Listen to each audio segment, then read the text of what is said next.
आप देख रहे हैं खबर दोपहर। नमस्कार, मैं हूं आपके साथ प्रीति। अगले आधे घंटे में आपके पास होंगी देश और दुनिया की तमाम बड़ी खबरें। शुरुआत करेंगे सुर्खियों के साथ। पानी की समस्या से निपटने के लिए नदियों को जोड़ने पर प्रधानमंत्री का जोर। न्यू इंडिया के निर्माण के लिए इनोवेट, पेटेंट, प्रोड्यूस और प्रॉस्पेरस का दिया मंत्र। कहा, जन भागीदारी से ही लाए जा सकते हैं बड़े बदलाव।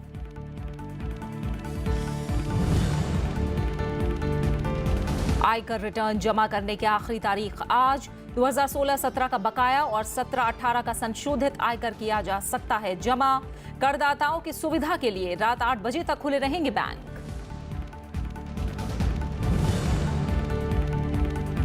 राजनयिकों से बर्ताव से संबंधित मुद्दा बातचीत से सुलझाने पर भारत पाकिस्तान राजी।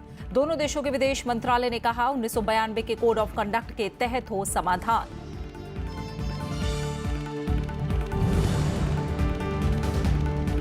पश्चिमी देशों के खिलाफ रूस की जवाबी कार्रवाई जारी। अब तक 23 देशों के राजनयिकों को देश छोड़ने का फरमान।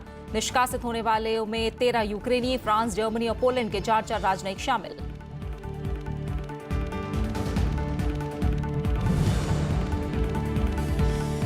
स्टीव स्मिथ के बाद अब डेविड वार्नर ने गलती स्वीकार करते हुए मांगी माफी। देश के लिए नहीं खेल पाने पर जताया दुख। कहा, ताउम्र रहेगा पछतावा।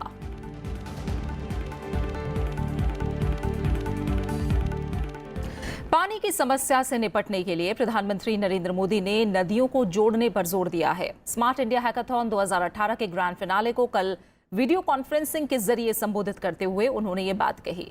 इस मौके पर उन्होंने चुनौतियों से निपटने के लिए इनोवेशन पर जोर देते हुए कहा कि लोग जब परिवर्तन का संकल्प ले लेते हैं तो सब कुछ संभव हो जाता है। आपका ये उत्साह, ये ऊर्जा ही न्यू इंडिया को साकार करने का सबसे बड़ा ड्राइविंग फोर्स है। स्मार्ट इंडिया हैकाथॉन को संबोधित करते हुए प्रधानमंत्री नरेंद्र मोदी ने कहा कि इच्छा शक्ति और श्रम शक्ति किसी देश की सबसे बड़ी संपत्ति है और लोग जब परिवर्तन का संकल्प ले लेते हैं तो सब कुछ संभव हो जाता है। प्रधानमंत्री ने कहा कि सरकार सब कुछ अकेले नहीं कर सकती। सरकार अपने अकेले दम पर करेगी। अगर सरकार भी ये सोचती है तो मैं समझता हूं सरकार की ये सबसे बड़ी गलती होती है। और इसलिए मैं बहुत जोर देता हूं पार्टिसिपेशन पर, पार्टिसिपेटिव गवर्नेंस पर। दुनिया की कोई भी चुनौती इस देश के 125 करोड़ लोगों की इच्छा शक्ति और श्रम शक्ति से कतई बड़ी नहीं है। जहां 65% जनसंख्या 35 वर्ष से कम उम्र की हो,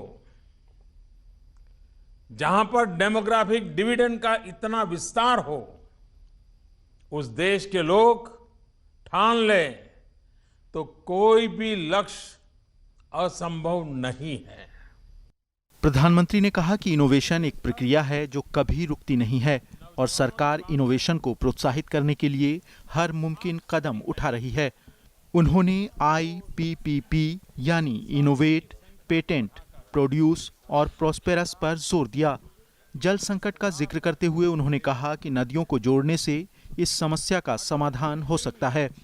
हमारा इरादा है, क्योंकि देश में देखिए, दुनिया में जो पॉपुलेशन है उसका करीब 17% पॉपुलेशन हमारे यहाँ है, लेकिन दुनिया में जो पानी है उसका सिर्फ 4% पानी हमारे पास है। हमारी रिक्वायरमेंट की तुलना में हमारे पास बहुत कम पानी है। 17% पॉपुलेशन और 4% पानी, इसका मतलब हुआ कि समय से रहते हुए हमें पानी का सदुपयोग सीखना पड़ेगा। हमारे यहाँ नदियों में कहीं फ्लड आता है और कहीं नदियाँ सूखी पड़ी हुई है। जब तक हम रिवर इंटरलिंकिंग नहीं करेंगे, हमें, आपको शायद पता होगा, मैं जब गुजरात में मुख्यमंत्री था तो नर्मदा नदी को हमने 21 नदियों के साथ जोड़ा था और 21 नदियों को जिंदा किया था और उसके कारण वहाँ के एग्रीकल्चर में, वहाँ के वाटर टेबल में बहुत बड़ा बदलाव आया। इवन लोगों को पीने का पानी अगर पीने का पानी शुद्ध मिलता है तो हेल्थ सेक्टर का बहुत बड़ा खर्चा कम हो जाता है। सुनना चाहूंगा। प्रधानमंत्री ने स्मार्ट इंडिया हैकाथॉन 2018 के लिए मानव संसाधन विकास मंत्रालय को बधाई देते हुए कहा कि अलग अलग समस्याओं का समाधान तकनीक से तलाशने का प्रयास सराहनीय है। Bureau report, Rajya Sabha TV. Smart India hackathon 2018 grand finale का आज दूसरा दिन है। बीएचयू समेत देश भर के 28 केंद्रों पर इसका आयोजन किया जा रहा है। करीब 8,000 छात्र इसमें हिस्सा ले रहे हैं। ग्रैंड फिनाले के दौरान टीमें केंद्र सरकार के विभिन्न मंत्रालयों और विभागों की तरफ से पेश की गई समस्याओं के लिए डिजिटल समाधान पेश करेंगे। आखिर में फाइनल राउंड के जरिए विजेता का ऐलान होगा। इसके विजेताओं को नकद पुरस्कार दिए जाएंगे और इसके साथ ही उन्हें नैसकॉम के 10,000 स्टार्टअप्स कार्यक्रम का हिस्सा बनने का अवसर भी मिलेगा। सीबीएसई ने दोबारा होने वाली परीक्षाओं की नई तारीखों का ऐलान कर दिया है। शिक्षा सचिव अनिल स्वरूप ने कल 12वीं कक्षा के अर्थशास्त्र की परीक्षा की तारीख का ऐलान कर दिया। देश भर में 25 अप्रैल को अर्थशास्त्र की दोबारा परीक्षा कराई जाएगी, जबकि 10वीं के गणित के पेपर को लेकर फिलहाल कोई फैसला नहीं हुआ है। अनिल स्वरूप ने कहा कि गणित का पेपर दोबारा कराया जाए या नहीं, इस बारे में जांच पूरी होने के बाद ही फैसला लिया जाएगा। उन्होंने ये भी कहा कि जरूरत पड़ी तो गणित का पेपर सिर्फ दिल्ली और हरियाणा में ही कराया जाएगा और इस बारे में अगले 15 दिन में फैसला लिए जाने की संभावना है। The first announcement is in the context of the class 12 examination. One paper got apparently leaked, and given the fact that the class 12 examinations are very important examination in the context of the future of a child, in the context of examinations or the admissions that have to be done in the Delhi University, the date for the examination has been fixed as 25th of March. Sorry, 25th of April. I stand corrected. 25th of April. As far as class 10 examinations are concerned, the preliminary inquiries have revealed that the leak was restricted to Delhi and Haryana. इसके बाद सिलसिलेवार tweet में केंद्रीय मानव संसाधन विकास मंत्री प्रकाश जावड़ेकर ने कहा कि इस ऐलान के बाद अब दोबारा परीक्षा लिए जाने के संबंध में कोई भ्रम नहीं है। उन्होंने कहा कि सरकार का लक्ष्य ये सुनिश्चित करना है कि बच्चों का भविष्य बाधित न हो। उन्होंने ये भी कहा कि शैक्षिक और छात्रों के हितों को देखते हुए संवेदनशील सरकार ने 10वीं की गणित की फिर से परीक्षा राष्ट्रव्यापी स्तर पर नहीं लेने का फैसला किया है। इस सब बच्चों को जो है दोबारा परीक्षा देने की जरूरत नहीं होगी। जहां पर लीक हुआ है केवल वहीं के बच्चों के लिए पूरी इंक्वायरी के बाद ये तय किया जाएगा कि किन बच्चों को दोबारा पुनः परीक्षा देना होगा। इस बीच सीबीएसई पेपर लीक मामले में आज भी दिल्ली में कई जगहों पर छात्रों का प्रदर्शन जारी है। छात्र 10वीं के गणित और 12वीं के अर्थशास्त्र के पेपर को दोबारा कराए जाने के फैसले के खिलाफ प्रदर्शन कर रहे हैं, जबकि कुछ छात्र गणित और अर्थशास्त्र के अलावा बाकी विषयों की परीक्षा भी दोबारा कराने की मांग कर रहे हैं। दूसरी तरफ दिल्ली पुलिस की टीमें पेपर लीक करने वाले गुनाहगारों को पकड़ने के लिए कई जगहों पर छापेमारी कर रही है। दिल्ली पुलिस सीबीएसई के परीक्षा नियंत्रक से बातचीत के अलावा अब तक 60 से ज्यादा लोगों से पूछताछ कर चुकी है। वहीं क्राइम ब्रांच की टीम ने 50 से 60 सदस्यों वाले 10 व्हाट्सएप ग्रुप की पहचान की है। इन ग्रुप में कई शिक्षक और परिजन भी जुड़े हैं। इस बीच सीबीएसई ने पेपर लीक मामले को लेकर सभी शिकायतों की जानकारी पुलिस से साझा की है। सीबीएसई चेयरमैन अनीता करवाल ने खुलासा किया है कि किसी शख्स ने उन्हें एक मेल भेजा था जिसमें लीक हुए पेपर्स की तस्वीरें शामिल थी। दिल्ली पुलिस ने इस मामले में गूगल से भी जानकारी मांगी है। कर्नाटक दौरे के दूसरे दिन बीजेपी अध्यक्ष अमित शाह के निशाने पर आज कांग्रेस की सिद्धरमैया सरकार रही। अमित शाह ने कांग्रेस को भ्रष्टाचार का प्रतीक बताते हुए दावा किया कि उनकी पार्टी आगामी विधानसभा चुनाव में जीत हासिल करेगी। मैसूरू में संवाददाता सम्मेलन को संबोधित करते हुए उन्होंने आरोप लगाया कि कांग्रेस पार्टी समाज को बांटने का काम कर रही है। इस मौके पर उनके निशाने पर जेडीएस भी रही। पूरे कर्नाटक में ये सिद्धरामैया सरकार को, कांग्रेस सरकार को बदलने का मन बनाकर कर्नाटक की जनता बैठी है। बहुत सारे मुद्दे से सरकार से नाराजगी भी है। इसमें प्रमुख मुद्दा भ्रष्टाचार है और वैसे भी कांग्रेस और भ्रष्टाचार का रिश्ता मछली और पानी के रिश्ते जैसा अटूट रहा है, हमेशा से रहा है। और उसी रिश्ते को बड़ी तेजी से सिद्धरामैया सरकार ने आगे बढ़ाया है। कर्नाटक विधानसभा चुनाव के लिए सीपीएम ने उम्मीदवारों की सूची को मंजूरी दे दी है। पार्टी मुख्यालय में चल रही 3 दिन की सेंट्रल कमेटी की बैठक के दौरान यह फैसला लिया गया। पार्टी ने बीजेपी विरोधी दल के साथ गठबंधन के संकेत दिए हैं। त्रिपुरा में वामपंथी किला ध्वस्त होने के बाद वाम दल अब कर्नाटक में राजनीतिक जमीन तलाशने की कवायद में लग गई है। सीपीएम ने कर्नाटक विधानसभा चुनाव के लिए उम्मीदवारों के नाम तय कर लिए हैं और जल्दी ही सूची जारी की जाएगी। पार्टी महासचिव सीताराम येचुरी ने उम्मीद जताई है कि चुनाव में लेफ्ट कैडर मजबूती के साथ मैदान में उतरेगा। CPM is going to enter the contest as part of the left front in Karnataka, and in these elections the main objective of the CPM would be to defeat the BJP, and apart from the seats where we are contesting, we have decided we'll support the strongest candidate that will be in a position to defeat the BJP.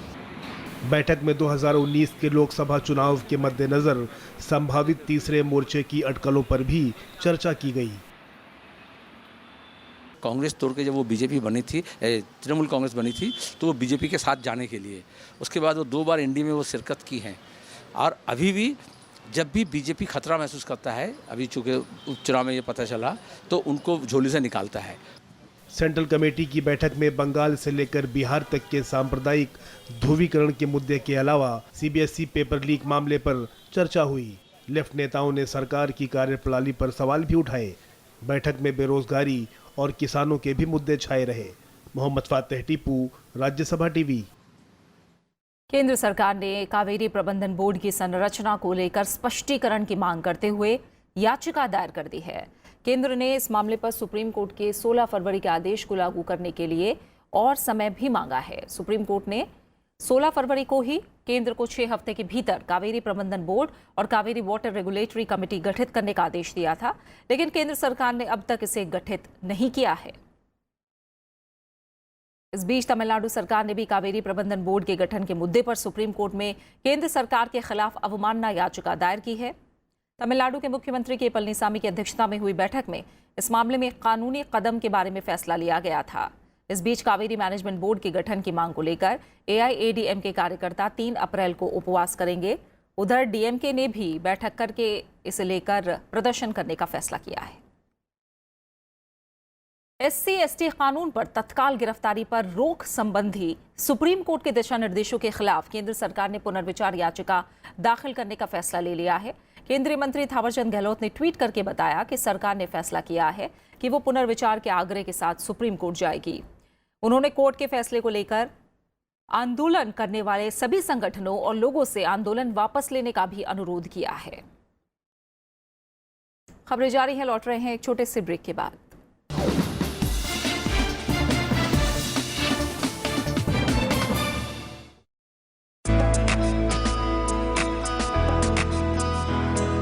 Calcutta क्यों बोले, पूरा Hindustan. Writer भी मोहन राकेश जी, बादल सरकार जी, विजय तेंदुलकर जी, रात दिन उनके साथ शामिल, उनकी वजह से उठना बैठना अद्भुत अचंभित, ऐसी हमारी हालत थी। 1 साल मैं यहाँ रही, सारा घर कैसा चमक गया था, और अब तो घुंघरुओं की ध्वनि सुनो, उसका रेजोनेंस सुनो, वो क्या बोल रहे हैं, सुर में है कि बेसुर है। नमस्कार, मैं हूँ चेतना जालाल, मुझसे मिलिए प्रोग्राम गुफ्तगू सिर्फ राज्यसभा टीवी पर।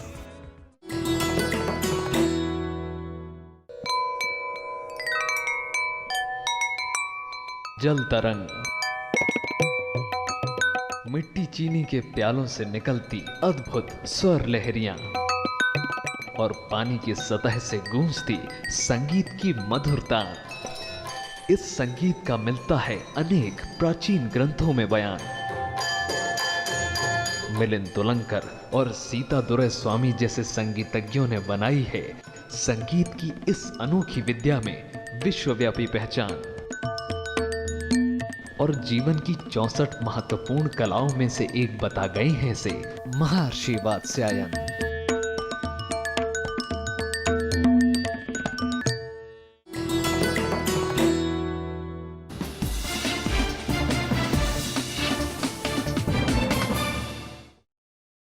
वित्तीय वर्ष 2015-16 और 2016-17 का आयकर रिटर्न जमा करने की आज आखिरी तारीख है। 2016-17 का बकाया और 17-18 का संशोधित आयकर जमा किया जा सकता है। आयकर जमा करने में सुविधा के लिए आज सभी आयकर दफ्तर और आयकर सेवा केंद्र खुले हुए हैं।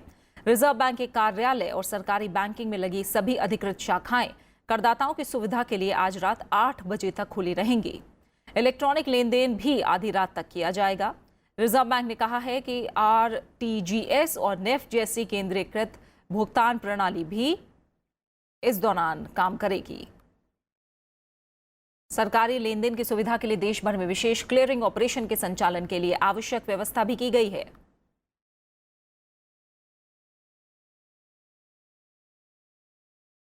उपराष्ट्रपति एम वेंकैया नायडू ने लिंग आधारित समानता का लक्ष्य हासिल करने के लिए महिलाओं के सशक्तिकरण को जरूरी बताया है।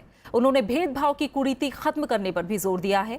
उपराष्ट्रपति ने ये बातें कल हैदराबाद में आयोजित महिला दक्षता समिति के रजत जयंती समारोह को संबोधित करते हुए कही। उपराष्ट्रपति एम वेंकैया नायडू ने कहा है कि जब तक महिलाओं को सशक्त नहीं बनाया जाएगा, तब तक समाज में लिंग आधारित समानता के लक्ष्य को हासिल नहीं किया जा सकता। उन्होंने कहा कि महिला सशक्तिकरण से उनमें आत्मविश्वास बढ़ेगा और महिलाएं सही फैसले लेने में सक्षम होंगी। उपराष्ट्रपति ने ये बात शुक्रवार को हैदराबाद में आयोजित महिला दक्षता समिति के रजत जयंती समारोह में कही। उन्होंने कहा कि वैदिक काल में महिलाओं को पुरुषों की बराबरी के नजरिए से देखा जाता था और इस बात के प्रमाण आज भी मौजूद हैं। Our long, rich history is dotted with numerous achievements of extraordinary women. Prabhavati, daughter of Chandragupta II, who performed administrative duties in her kingdom. Adevidanga, Rajia Sultana, the only woman monarch to rule Delhi. Durgavati, the gold queen. Rajamata Jijabai.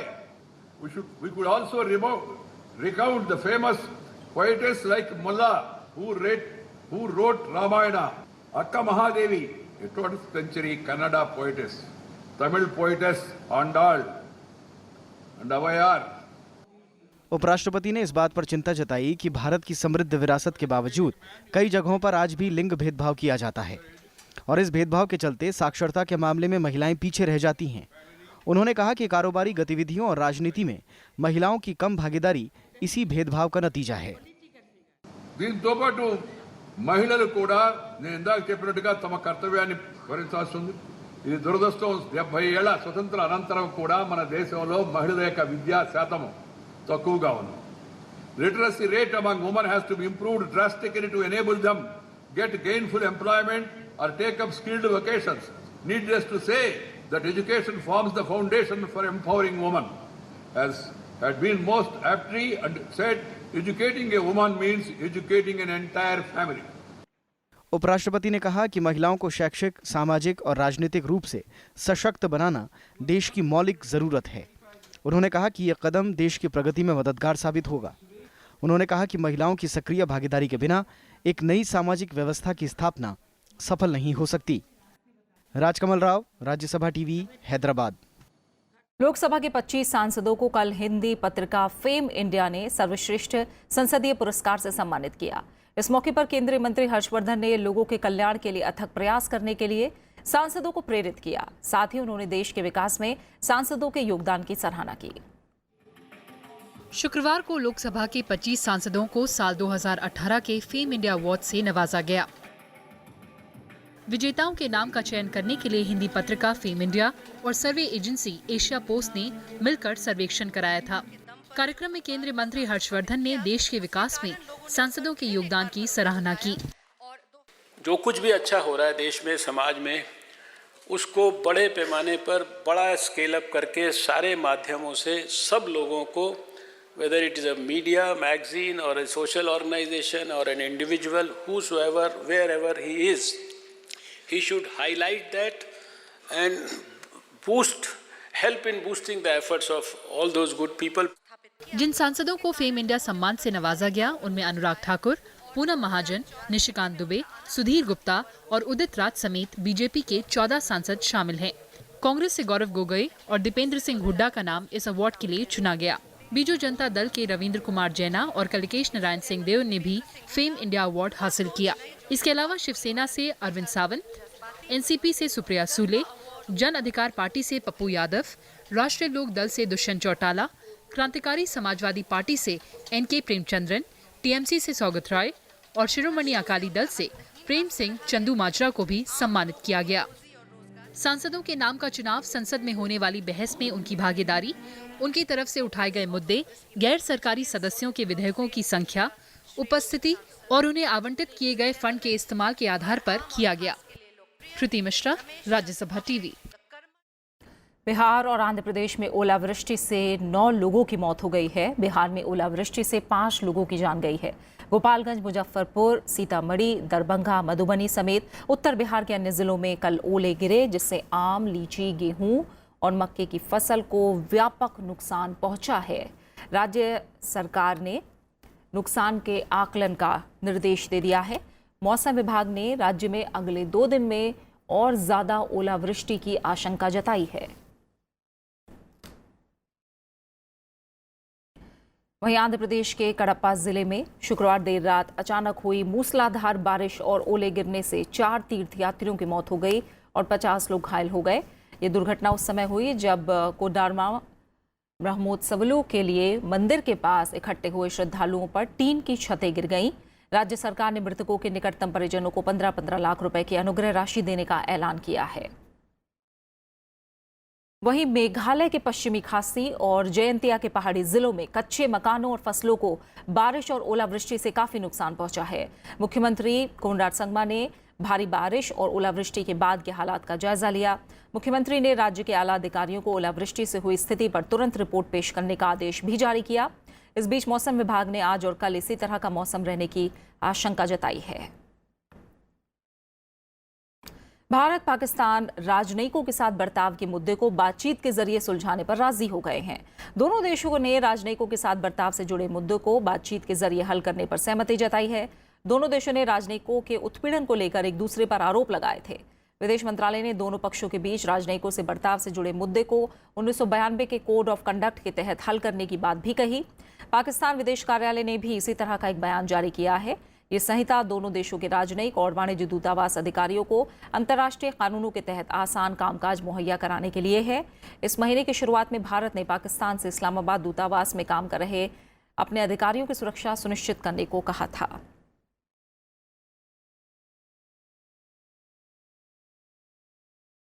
Pakistan ने भारत से उसके अधिकारियों को सिंधु नदी घाटी में चल रही भारतीय परियोजनाओं का निरीक्षण करने की इजाजत मांगी है। पीटीआई ने सरकारी सूत्रों के हवाले से बताया कि भारत ने सिंधु जल संधि के प्रावधानों के तहत इसकी व्यवस्था करने की बात कही है। पाकिस्तान ने दिल्ली में दोनों देशों के बीच चल रही स्थायी सिंधु आयोग की 2 दिवसीय बैठक के दौरान शुक्रवार को यह आग्रह किया। सूत्रों के मुताबिक शुक्रवार को 114वीं स्थायी सिंधु आयोग की बैठक के दौरान दोनों देश सिंधु नदी पर जम्मू कश्मीर में भारत की 2 जल विद्युत परियोजनाओं पाकल दुल और लोअर कालनई पर अपनी अपनी बात पर अड़े रहे। हालांकि दोनों देशों के बीच चल रहे तनावपूर्ण संबंधों के बीच इस मुद्दे पर बैठक में सौहार्दपूर्ण तरीके से बातचीत हुई।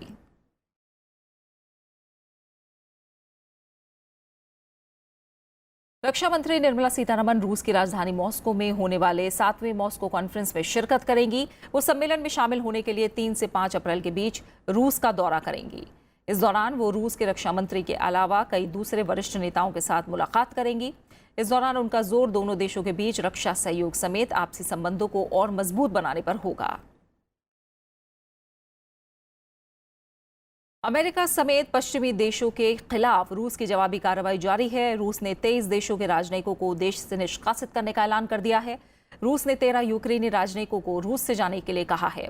फ्रांस, जर्मनी और पोलैंड ने कहा है कि रूस ने उनके 4 राजनयिकों को निकाला है। इसी तरह दूसरे देशों के भी दूतों को वापस लेने के लिए कहा गया है, जिसमें नीदरलैंड, स्वीडन, चेक गणराज्य, फिनलैंड, लिथुआनिया और नॉर्वे शामिल थे। रूस की ओर से जारी बयान में कहा गया है कि अमेरिका और ब्रिटेन के समर्थन में इन देशों से रूसी राजनयिक निकाले जाने के बदले में उसकी ओर से कार्रवाई की जा रही है। रूसी विदेश मंत्रालय ने ब्रिटेन को राजनयिक कर्मचारियों की संख्या में कटौती करने के लिए 1 महीने का वक्त दिया है। गाजा पट्टी में एक बार फिर हिंसा भड़क उठी है। गाजा इजराइल की सीमा पर प्रदर्शन के दौरान इजरायली सेना की गोलीबारी में 16 फिलिस्तीनियों की मौत हो गई, जबकि 1400 से ज्यादा लोग जख्मी हुए हैं। सीमा रेखा के करीब हजारों की तादाद में फिलिस्तीन नागरिक मार्च ऑफ रिटर्न नाम से विरोध प्रदर्शन कर रहे थे। इसमें बड़ी संख्या में महिलाएं और बच्चे भी शामिल थे। फिलिस्तीन के राष्ट्रपति महमूद अब्बास ने इस हिंसा के लिए इजराइल को दोषी करार दिया है। राष्ट्रपति महमूद अब्बास ने संयुक्त राष्ट्र सुरक्षा परिषद से लोगों को संरक्षण देने की मांग की है। इस बीच आपातकालीन बैठक में संयुक्त राष्ट्र ने इजराइल से शांति बनाए रखने की अपील की है।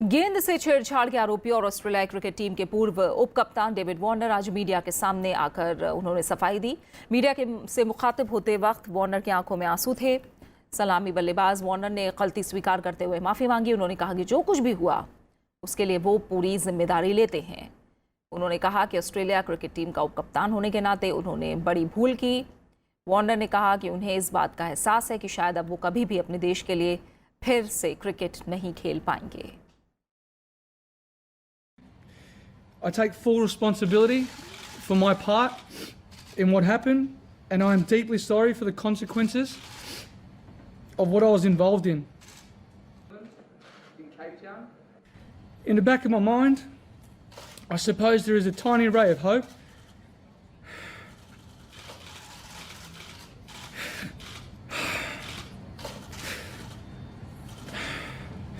That I may one day be given the privilege of playing for my country again, but I'm resigned to the fact that that may never happen. I want to apologise to my family,